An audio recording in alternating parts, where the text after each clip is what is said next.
All right, welcome on over, everybody. Secure the Bag Podcast, another segment. And today we had Nicholas Kirchner join us at our complex here in Studio City, Los Angeles. So again, thank you so much for coming by, man. Yeah, for sure, man. And you've been making some headway, man. So your face is becoming, or your success story is getting out there. That's really what it is. Yeah, for sure.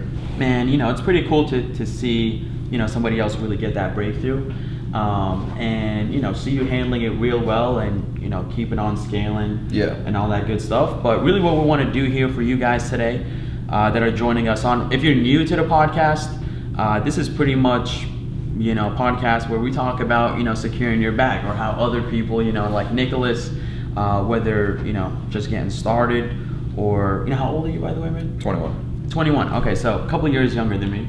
But then we interview people who are on the higher scale as well, like David Ferris as well, $750 million.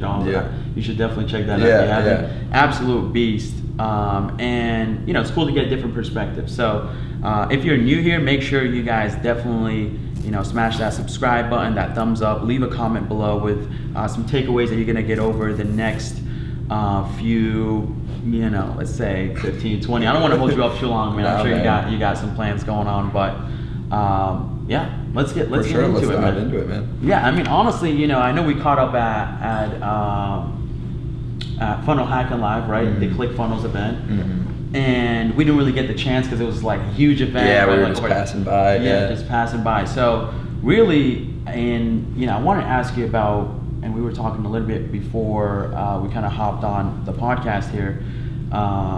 About your story, where you come from, right? What you were doing before work. So if you can kind of share some more detail on that. Yeah, for sure. So I started kind of getting into, we'll just say, the entrepreneurial mind at 17. Yeah. I started following Ty, and I remember laying on my parents' living room floor with a yellow legal pad. Yeah. And this is back when Ty was doing like a stream every day. Yeah. And he was pitching the accelerator, and for $3,000, and I would just sit there every day religiously that summer, and just take notes. And these were like 4-hour calls. I mean, he would go on forever. Yeah. And I never had the money to invest, but I felt like that's what I wanted to do, and I asked my parents, and they didn't have just $3,000 to give me for it. So that was really frustrating. But anyway, I took all of those notes and just started learning about it, and looking at e-commerce, Kindle ebook publishing, affiliate marketing. I mean, so you were curious George at that point, right? Man, 17. I had shiny object syndrome, left, right, and center. But I had to taste a bunch of different things, right? Exactly. Find out what I like. So I think that's okay for a period of time. Yeah. So I did that. I knew that I didn't really want to go to college, but I went to 1 year at University of Wisconsin, Oshkosh. And wait, say that one more time. University of what? Wisconsin, Oshkosh. Oshkosh. Wow, I never heard of that before. Yeah. Hey, most people don't even know where Wisconsin is. It's okay. Big school or small school? Like 10,000. Got it. So not that big. Yeah. But not extremely small. Yeah. So went there, and the first week I knew I was going to drop out. I remember calling my parents. I said, I'm dropping out. First week, you could tell it was a mistake. It was first week. So, and what were your intentions going in there in the first place? Was there, you wanted to go in for business? It was for business. But that summer that I had been watching Ty, I'd also started cracking in his reading list that he had there. So that first year of college, I read over 400 books. 400 books. I skipped class every day, and I was going through 1 to 2 books a day. Wow. And they actually had a cart at the university library for me, because that library didn't have all these business books that I wanted. So I'd get them ordered in from other libraries, because there's a network, and then I'd be the kid at the library with this big cardboard box carrying all of them back to my dorm. I looked ridiculous. Yeah. But I didn't care. So anyway, my dorm was just filled with all these books, and I was just reading them, not really going to class much. Did you have a roommate? No. I paid for a single dorm. That's funny because literally I went through that exact same phase, man. And Jimmy, the shooter behind the camera, he can attest to it. And it's so funny because that's very, very similar to how my story played out. I went into school for business, and I assumed that they were going to teach me what I needed to know, but I could just tell something was off. By or through the fact that I was also learning from guys like Ty and just anybody else, my buddy Steven as well, he was doing affiliate marketing and he was just getting into it. But long story short, I would kind of compare the two. I'm like, okay, well, this guy has what I want, or these people have exactly what I want. I'm in this class that, I'm not really like sold on to completely, to be completely honest with myself. And so you start questioning, right? You start questioning, and then you start, kind of have to make a choice, right? You got to make a choice because it's tough to believe in this 100% and in this. Right, and so the first week was when that kind of like awakening happened that I'm out, because I went to this like major fair where if you were in the business school, like it's where all the new freshmen and wanted to get into the business school went to like talk with different professors in sales, marketing, finance, and all these other departments in the business school. And I went there, and there's a professor behind each table in each one, and they had their course materials laid out, so they had like the books that they were reading. And I won't say all of them, but about 70% of the books that I saw, I had already read by that time. And I asked them, I was like, when are you going through this material? And they're like, oh, usually this is junior, senior year stuff. And I'm like, okay, I'll read the other 30% of my own, but if I'm through 70% of what you're already going to teach me, and I'm first week as a freshman, this is not for me. And I got it free from the library. Yeah, you're not gonna show me like something that is gonna be it's like groundbreaking. Yeah. Like so I called up my parents. I was like, I'm out. And she was like, my mom was like, just stick it out for a year. It's just getting started, whatever. So anyway, I read, and I dabbled in affiliate marketing, e-com, Kindle ebook publishing. I actually had a Shopify store. Selling men's accessories, drop shipped, and that's where I kind of like got my first experience with like Facebook advertising, internet marketing, and I made some money, but then I realized that I didn't really, e-com wasn't what I wanted to do at the time. I didn't really have that like aha moment that this is it. But so that's how I kind of cut my chops in the beginning. Let's and that's super interesting, especially the part with reading 400 books. In the sense that you just went to the library, because that's literally what I did. I'm like, I can't even afford these books from Amazon, but there's a library. It's free, man. So I go to the library and I found Think and Grow Rich. That was the first book that I got my hands on. Yeah, great book. And that book just like opened this, this thought process or this it just unleashed this potential and awareness that I'm like, there's a lot more. And it's interesting, and I'm sure you can agree with this. When you start picking up those books that really kind of pique your interest and excite you, it's like you actually start like to read. Yeah, I remember. So the very first book I read on business, it was Rich Dad Poor Dad. Yeah. And I remember going to Barnes and Noble to buy it, and I didn't have much money at the time, but I bought the book anyway. And I go home. I remember laying in bed. I read the whole thing cover to cover in one sitting, because I like literally just couldn't put it down. I was like, I gotta just finish this. This is so interesting. It's about money. Yeah, dude. And so that was the start of it, and it just, the obsession kind of grew from there. Dude, let's definitely get into that, man. So at first, right, you went from this phase of experimentation to this phase of obsession, right? Yeah. And that is, I feel like, how a lot of success stories play out, right? Especially in today's generation or in today's world where we have the ability to experiment. And it's funny because I was sitting with Dan Fleischman yesterday, and I was like, Dan, what do you think stops people from making that leap of, hey, I have an idea to, I'm gonna test it out.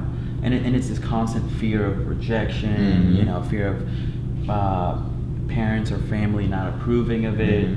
And so, how was it like that phase of experimenting? Like what was going through your head? Like, hey, I'm just testing stuff out? Or were you getting married to each opportunity? Like, this is it, affiliate marketing is So I think I was the opposite. If I tested it out for like 2 months, I gave it at least enough time, because if you quit too soon, then it's like you didn't really give it a chance. But I tried to be calculated and like, okay, I tried something, I'm not passionate about it, I don't like it, so I'm gonna stop doing it. Yeah. And then on to the next thing. But I think if you never want to be like, it's funny, if you ever watch Shark Tank, there's some people who go on there, and Kevin O'Leary, who's like, he just tells it like it is.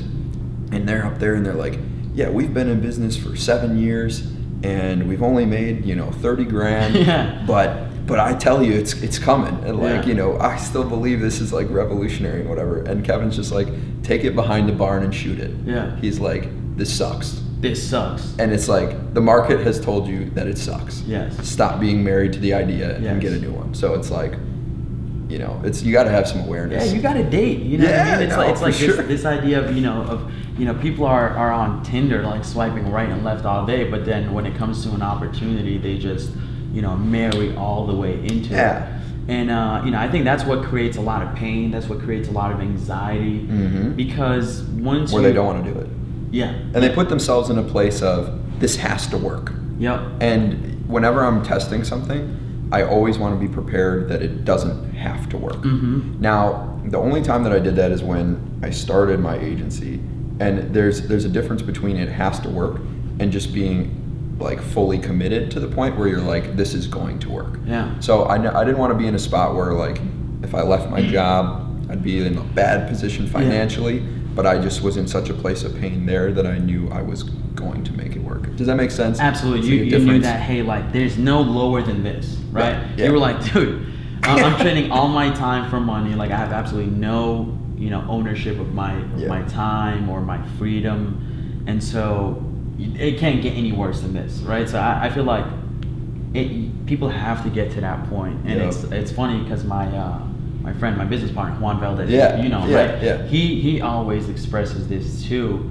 The fact that you gotta come from that place of like, hey, I can't tolerate this, because that's the two motivating factors, right? It's pain and pleasure. That's what drives us as human beings. Yeah. So with pain, if we're feeling so much pain, we want to move towards pleasure, and that's what drives individuals like you and I and people that are tuning in right now to be able like, hey, I'm gonna make this change. And Tony Robbins talks about this. Right? It's just like, so with the job that I was at, I remember like I just woke up every morning, I dreaded going, like it just sucked. That my manager was, now that I know about management and I actually manage a team, it's very interesting. Now I realize actually how bad of a manager she was. I thought she was bad then because she was just mean. But now I'm just like, wow, this is like the worst, the worst person at their job. And I remember one day I stood up from my desk in my cubicle, and I literally stood up, and my boss is in the cubicle next to me, and she yells at me to sit down. She like your mom didn't even want me to stand up. Yeah. And I'm just like, no chance in hell I'm staying here, dude. Like, so I like, that was the driving force. Yeah. I was like, I will never have someone talk to me. I can't even stand or sit whenever I want. I will never have someone talk to me like that ever again. Yeah. And that's what did it. Extreme pain. Extreme pain drives you to take massive action. Oh yeah. And I mean, I think you got to get to that point, and it's interesting now because once you have a certain level of success, it's easy to fall into complacency sometimes. Yes. Because like, you have like a good lifestyle, some things are cushy. We're here in LA, you're in Beverly Hills having like nice meals all the time or in nice cars or whatever.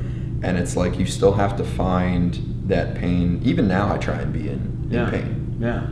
Purposely though. It's kind of interesting that you brought up that point too, because there comes to a point where, when you get so used to making a certain amount of money, let's just say, for example, we're obviously going to touch on how you guys can get your first 5K client. Yeah. He'll be sharing that with us here in a second, but after you start making some more money, right? You get up to like 20K, 30K a month.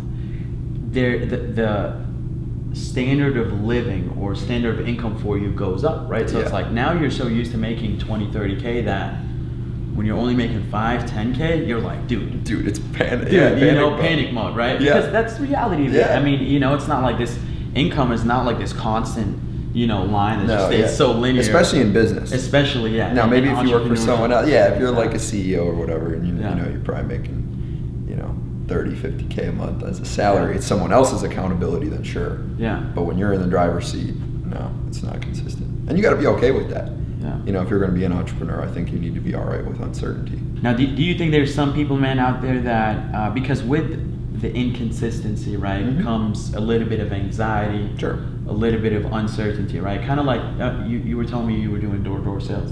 Right? Cold calls. Cold calls. Yeah, I did door-to-door sales. Yeah. Me and my boy Juan did door-to-door sales. But even in cold calls, were you commission only? I had a very small base. Very small base, but commission. In order for you to really live, pay bills, you need that commission. Yeah. So there's, and that fluctuates as well, right? Yep. Those commissions fluctuate. And so coming from, I think that's what really allows entrepreneurs to be able to handle the ups and downs. Because I read this book, and you should totally check it out, everybody that's tuning in here. The Billionaire's Effect, and it was like 65 self-made billionaire effect. Self-made billionaire effect. Like book. 65 or 75% of billionaires started from cold call. Yeah. Because one, they get used to it. They get used to rejection. Yep.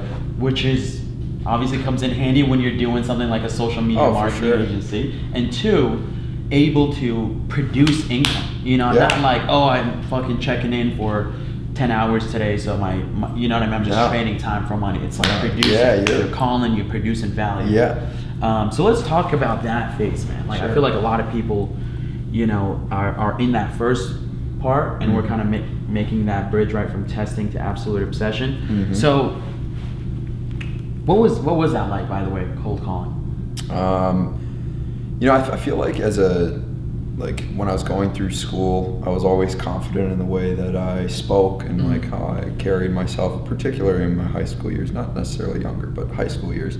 So I had a certain level of confidence going in, and I already read all those books, and so I knew how to sell. I'd read a bunch of sales books. So, first point I want to make is just walking in knowing your stuff, and we're going to get into that when you're trying to acquire your first client. But I'd get on the phone with these people. I know why they had objections. I knew how to get around them, how to convince them that what I was offering was of value to them right now. And I'll tell you what, it's hard to sell a fiber optic cable and say it's going to increase your revenue or decrease your expenses. It's a very hard sell. But I did it very well. And I hated making the calls, but at the end of the day, that experience contributed to my success now, because now when I get on the phone with somebody, it's just like having a conversation. I think a lot of people, when they first get started in sales, it's like, what do I say? What's my script? And I got to have like a line for everything. And it's just like, now I just talk to people. Yeah. I mean, sometimes on my calls, I'm pretty much trying to disqualify the prospect from working with me. Wow. So you've gotten to a level now where you're like, I'm picking and choosing what I'm working with. It gets to that point where you obviously have a certain amount of bandwidth before you overscale. Yeah, and you don't want, people who are a headache to deal with, or, you want to be happy with what you're doing. I think it's interesting. A lot of people are trying to get to a certain dollar amount, and it's like, that's great, but you got to be happy when you're doing it. Don't get me wrong. Happy doesn't mean you're, working 4 hours a week. Yeah. You're still working your butt off, but, you should be happy doing it. Yeah, absolutely, man, absolutely. And I think there is this day and night difference between, trading time for money and helping somebody else's dream out and building somebody else's dream, than making 5 to 10K on, as an entrepreneur. Sure. And really having control of your time and living life on your own terms, pretty much, right? Because there's this study, and I love constantly reminding of people that hop on here, that studies show, like, if you're making 70 to 80K a year from a side, whether it be with e-commerce, whether it be with social media marketing agency, whether it be with stock trading, if you can make 70, 80K, you can pay for your roof over your head, you can pay for your bills, you can pay for, your food. Yeah, and happiness caps out at, what is it, 72,000 a year, I think. Well, not necessarily caps out, but it's the point. Marginally exactly. Increases, After that point, it's like it gets to this point where it's just like this flat. Yeah. I mean, don't get me wrong. Like, I just bought a fairly nice car recently. Yeah. I bought a Maserati. What you got, Maserati? Yeah, and that marginally, like, it's. But as a kid, I always wondered who was in those cars. Yeah. And so although I make more than 72K, was that a marginal bump in my happiness? Yes. Yeah. But was it the same enjoyment? I mean, it is the same enjoyment every time I drive it, but was it as cool to me as getting that first client for me that handed me a check right there and signed the deal, and I'm like, this is for real. Yeah. Yeah. No, I don't think anything will ever touch that, no matter how successful I am. I feel like it's first deal, man. It's definitely something like that. That what that is for you, I feel like, is whenever somebody buys something significant that really symbolizes their success, right? So it's just something that you can look at, and on a day-to-day basis, it reminds you of it. The funniest thing is the work that you put. too. I actually just got the license plate approved. It just got shipped to me. I put it on my car. It says dropout. Dude, it's the funniest thing. Like it's very ironic. And then like also me speaking at USC. I mean, I'm a dropout, but I'm speaking to MBA and PhD students. So I mean, no matter where you're at right now, some of you probably are looking to make that leap. And it's just like once you do it and you start seeing success, you just never look back. Never look back, man. It's like this alternate world, right? Like you don't even relate to it anymore. Yeah. And you just like you level up your circle, who you hang around. And what's funny is I'm a big believer in momentum. Mm-hmm. And so we're gonna talk about getting your first client. But once you get that first client, it's like it's so much easier to get the next one and the next one and the next one. And then you start meeting people and making more connections, and it just builds on each other. But a lot of people never get past the point of pushing the stone all the way up the hill. Yeah. So it starts rolling down. Yeah. So it does get to a point. I'm sure it might have been that way with e-com, where like you're trying to establish a brand or like a product, and then once it had some traction, you actually had some data to work with or whatever, and now you're. I want to show you this right here. And you probably already know this. So for those of you guys that are on here, by the way, of course, once again, make sure you smash that thumbs up, subscribe button, comment. Let us know what your main takeaways, obviously, that Nicholas is providing on today's podcast. Just some feedback as well. But what I do want to share with you guys is something called the J curve.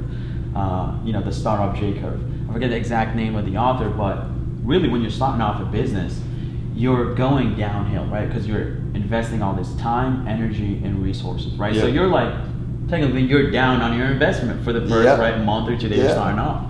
While you're experimenting, right? That experimentation phase, you were just going downhill all the time, right? There was no breakthrough, right? No up. And this is that point right there is called the valley of death, right? This is where 99% of businesses stop, right? Because they come down here.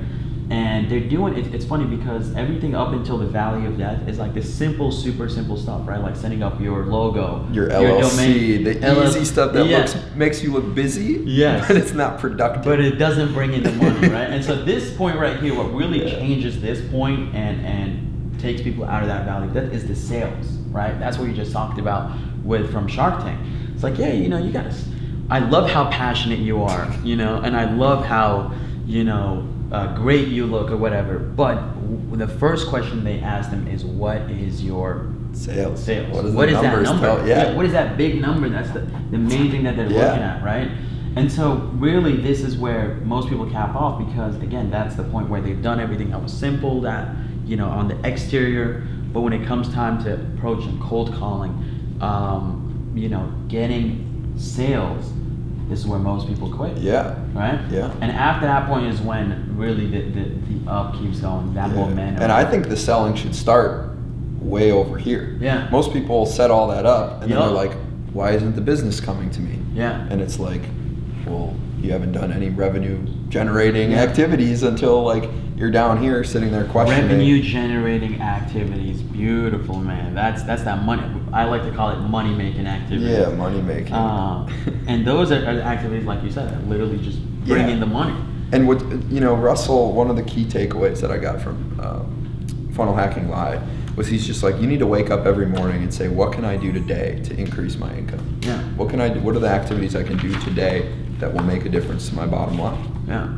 And for today, for us this morning, we made a decision to meet here, record some content, provide some value to the world. Sure. And so, which someday that'll come back to us in some form or another. Yeah, I know for a fact. Whenever for me, I don't calculate. I was at a point too when I was first starting off, and you can tell me where I was concerned with the views that I get, the subscribers that I have, right? And I'm like, after some point I was like, what, screw this, man. I'm just gonna focus on providing as much value as possible, because that's what matters. Mm-hmm. That's what, and it's less about quality too. For me, it's more about frequency. That's something I picked up from Grant. Yeah. That's really what I'm focused on. And as an entrepreneur, like, I don't think of entrepreneurs as everything. Like, the entrepreneurs who have to have everything perfect get killed. Yeah, perfectionists. You need detail. Like, you need to be detail oriented, because if you don't pay attention to any details, I think that'll hurt you.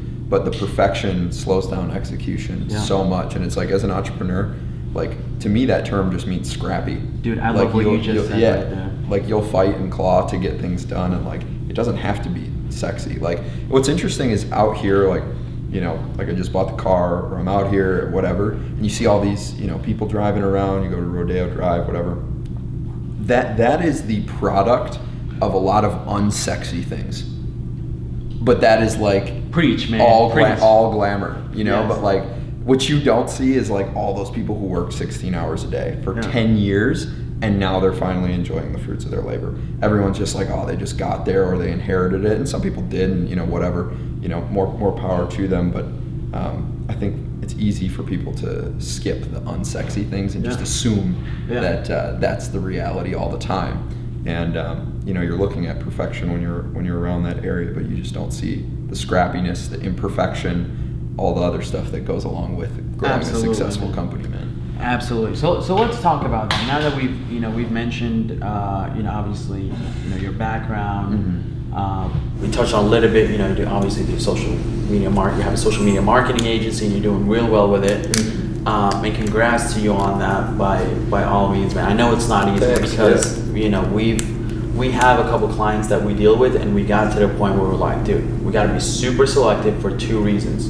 One, the worst thing that you can do when you're starting a company is promise things that you can't deliver. Yep. So we were very careful of that. And two, you can't polish a turd, right? No. So you can't take, you know, when you're consulting somebody, it's like if they have a shitty product, excuse my language, shitty service. Yeah. You can't, you know, Facebook ads is not like this magic pixel dust or, you know. I mean, it helps, but yeah, like you said, I mean, one of the big things I look at is the offer and the product, and I'll just straight up tell people, I don't think I can help you. Yeah.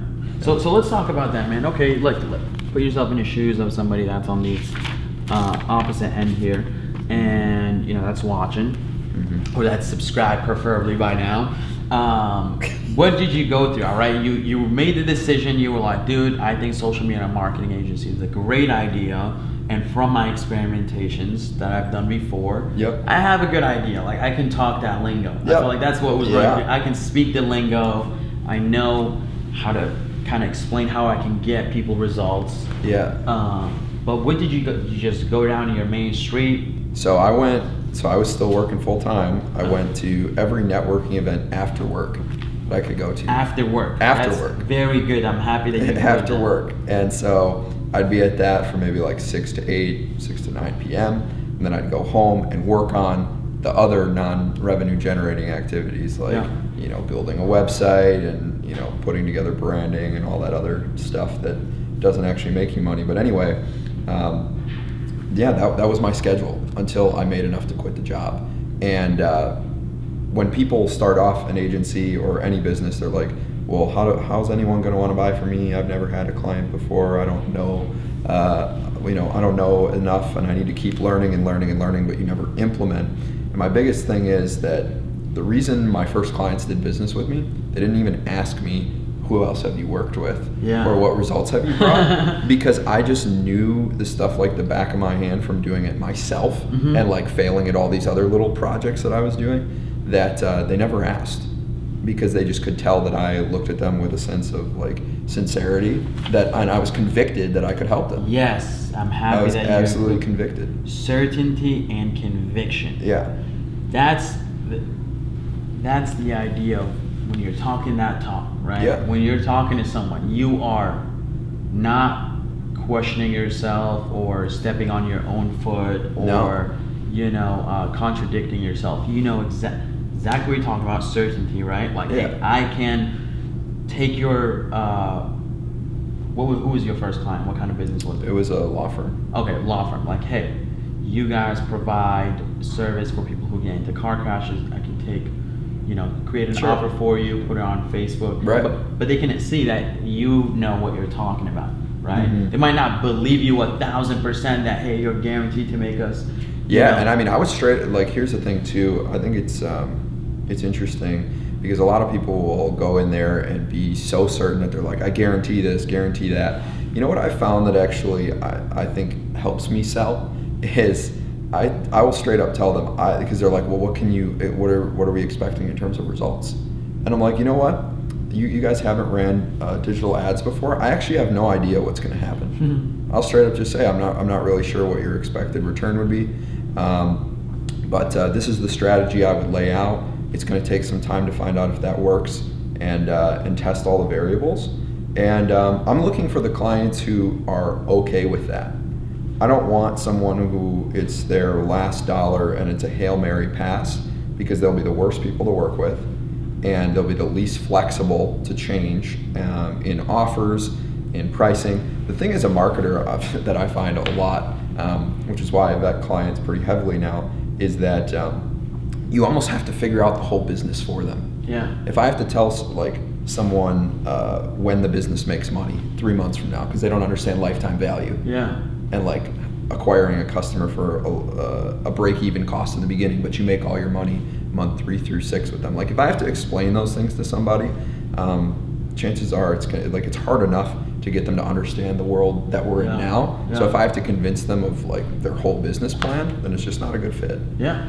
And I'm so, dude, I love this talk, man, because you're being 100% factual right now, telling people from the get-go. And it's so funny because I'm sure even Jimmy can say, like, we've been on multiple calls with clients where say the exact same thing. Hey, look, I love your product, I love what you guys got going on, but I can't guarantee that I can bring you results. But here's what I can tell you: if we did A, B, C, X, Y, Z, we could potentially get these kind of results. Sure. And it will be interesting to test it out if you're open to it. Sure. And it gets even easier.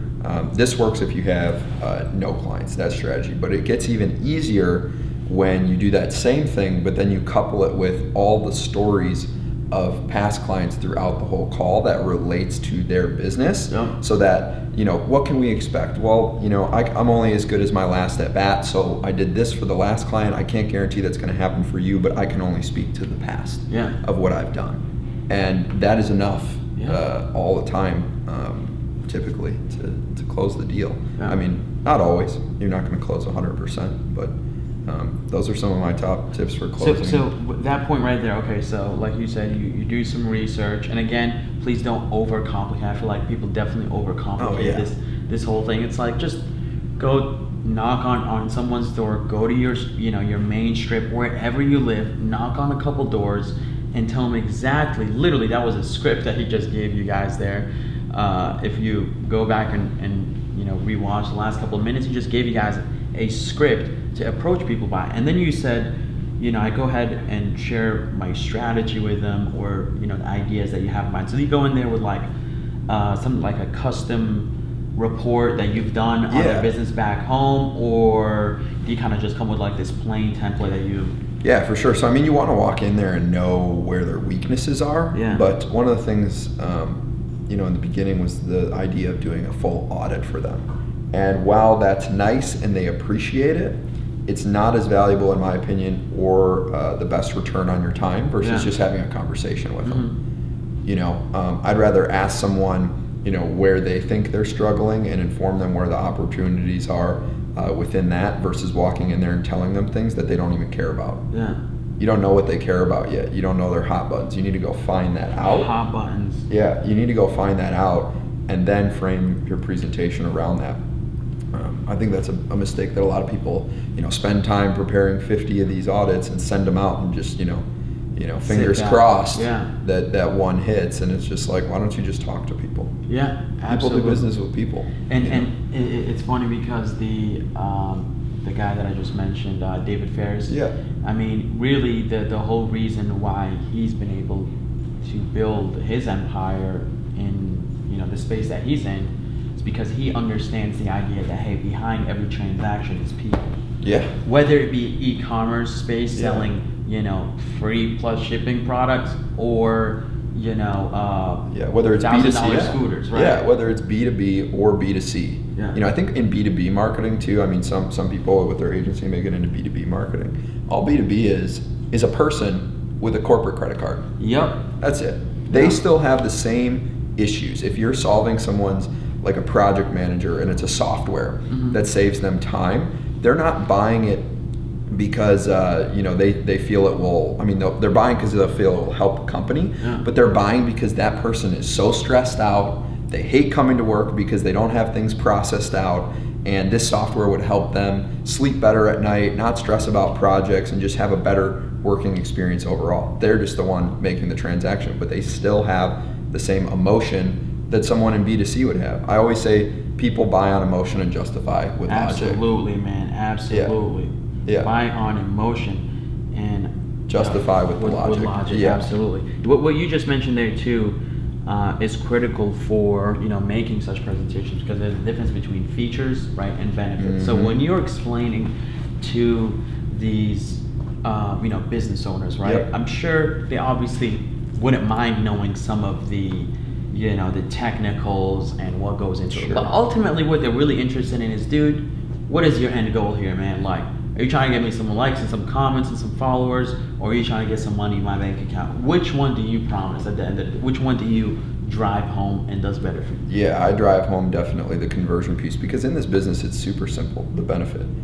There's no business owner out there that doesn't want to make more money. Yeah. I haven't met one yet. Yeah. Maybe there is, but I haven't met one yet. So I always come at it from... There's definitely some ignorant business owners though. Oh, sure. Yeah, I mean, right? You can't help the unhelpable. And with this business too, I mean, you're feeding a starving crowd right now. Mm-hmm. You don't have to create a starving crowd. There's so many people out there who know they need to be doing something, but they're not, because they don't have the time themselves to do it. And they have the money to do it, they just don't have the time. Mm-hmm. So it's like, that's a starving crowd. So if you go in there and do it, they're already like pre-sold. Yep. Not all of them, but when people tell me like no one's interested, I'm like, well, you kind of got to look at your skills. You kind of got to look at your confidence. Because I have private students that I'll get on the phone with, and they're like, I can't close anyone. Yeah. And I'm like, okay, on a scale of 1 to 10, how confident are you when you pitch? How confident are you in these calls? And they're like, oh, maybe like a 3. And I'm like, well, I'm not going to trust someone with thousands of dollars of my money if they're not confident in themselves. Yeah. But I was so convicted and sold on me that I could provide value that it wasn't a question for them. Absolutely. So that, again, that inner, deeper conviction that, hey, like, I can make something happen here. Obviously, and that all goes along with what you say and what you promise. Because if you're trying to promise someone the world in hopes of getting a check for the month, then that's a very short-term play you're making there. But if you tell someone and you're very clear and you're very honest and transparent, like you said, the likability of them saying, hey, look, we didn't do too well this month, but I'm willing to give you another month. You know what I mean? Like, another $5K to experiment with for sure. And here's the thing too, like, I won't lie, like, there's been clients that I've taken on that haven't gone well. Yeah. And most people won't say that. Yeah. But there definitely have been. That's part of business. Absolutely. There will always be things that do not go well. Yeah. And I've always made it right with the person, whether I gave them a partial refund or a month on me or whatever in the beginning. That was always the case. Yeah. And you always make it right, and that's just how I feel. But you're gonna swing and miss. Yeah. But in the beginning, if you preface it with, we're gonna run this as an experiment, business owners who understand experiments understand that some fail, some work. Yeah. And you're gonna have just a much better experience. So I wouldn't recommend going in there and saying, I can get you the world. Yeah. Because then they'll be shocked when you do. Exactly. It's always good to, obviously overpromise, but then overdeliver. Yeah. But you don't want to overpromise and underdeliver, because you're just going to look like a clown. Oh, yeah. And that word spreads out quickly. Yeah, and on these calls, like I just had a discovery call today, actually, before I came on this podcast, and this guy was like, one of my colleagues is doing 7 to 10 times return on ad spend with their webinar right now for high ticket. I was like, that's fantastic. I was like, how old's your offer? And they're like, a month. And I'm like, oh, okay. And they were like, do you think you can do something similar to that?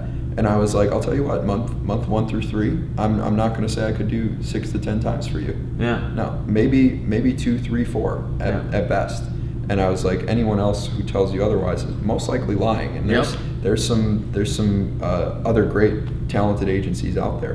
But I'm totally okay with like saying, no, I can't do that, because I just know if it's an unrealistic expectation that I'm walking into, there's no chance of me being able to win and be on the happy end of that deal. Yeah. So, don't be afraid to. I think everyone, when they're first trying to get a client, they're so just wanting to get the client, they don't care who it is. Yeah. And it's like, long term, it's going to benefit you if you have your principles straight.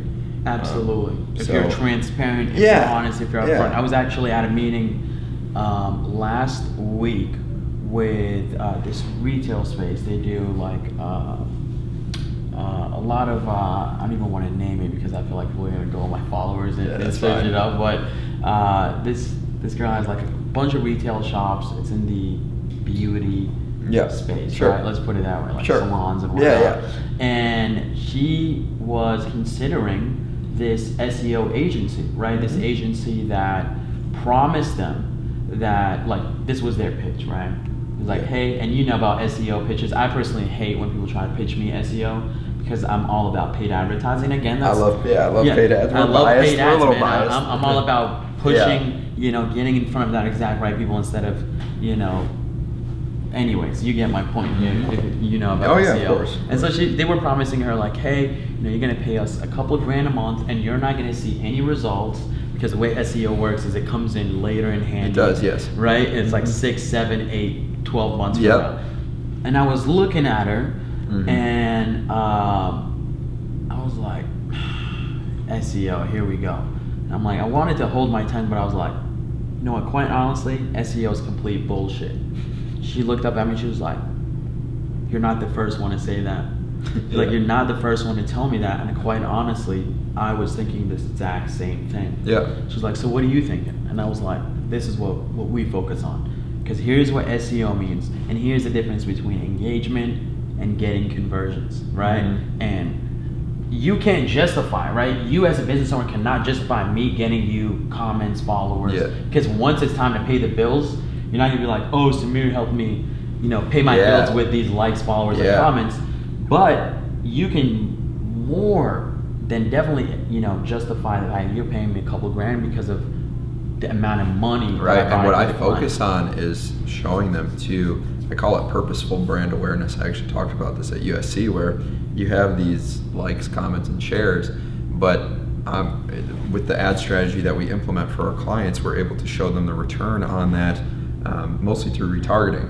Exactly. And segmenting it's a those byproduct. So it's like, the engagement is great, it's a good starting point, but here's how it's actually a tangible return. Because if you walk in there, we're going to get you more engagement, we're going to get more brand awareness. Business owners like, what does that mean? But if you can show them and draw the connection between the two, it's a very... If you're talking $1 is going to equal to $3. That's it. That's all they need to know. You're talking my lingo, man. So Facebook ads to me are like an ATM. All I'm trying to do is figure out how I can put one in and get 3 back. One in, 5 back. That's it. That's it. And then once you find one that gives you, that one, because what really I want to also express to people is not every single time it's going to be like that, right? Every single offer you put out there, every single client that you take on is going to be this like ATM machine that that it could potentially be, right? It's not like this automatic, but if there's a lot of factors. Once you really dial something in, right, and you dial this one good offer, one good product, one good service, you dial in real well, it can make up for a lot of the failed experiments, and it can really be that ATM machine. And just as an example, talking about like losses and then the winners make up for it. One of the strategies we use in our agency when we're spending over $10,000 a day for a client is, we're running ads from midnight till morning, and we're starting off at like $500 an audience. And we'll wake up and got 20 audiences running, and by the morning, we may have spent $5 grand, $3 grand, and a lot of those are losers. A lot of those like made no money. And then, you don't even know about it because you're sleeping. And then we have rules in place to like turn them off, but the main point is all those experiments in the morning reveal the winners for the rest of the day. So then I'm just scaling the crap out of the winners, and it makes up for all the losses and profit for the day. So it's like you're going to run a lot of experiments that get you no return, and then later in the day that's made up. Perfect. All right, let's go ahead and wrap this up, man. I feel like we've already given them more than they can handle. Sure. Do you want to? I know you said you were starting to. You finally able to create some time in your schedule. You started automating some stuff. You start helping out. Some people that are interested in duplicating your blueprint, or just really, man, just stuck, right? So where can they reach you? Is there a link they can check out? Sure. So you can go to my Instagram at @nmkirchner. You can find me there.